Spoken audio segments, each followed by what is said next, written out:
National Weather Service in Wilmington has issued a severe thunderstorm warning for western Licking County, northeastern Franklin County, southeastern Delaware County until 6:30 p.m. At 5:44 p.m., radar indicated a severe thunderstorm located near Johnstown, moving east at 15 miles an hour.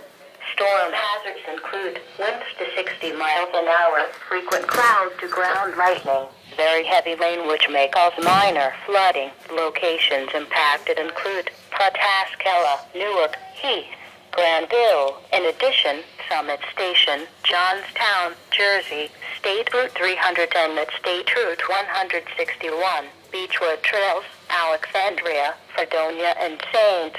Louisville are near the path of the severe thunderstorm. Seek shelter in a sturdy building.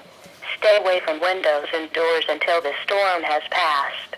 To report severe weather, go to our website at weather.gov/ILN and submit your report via social media when you can do so safely.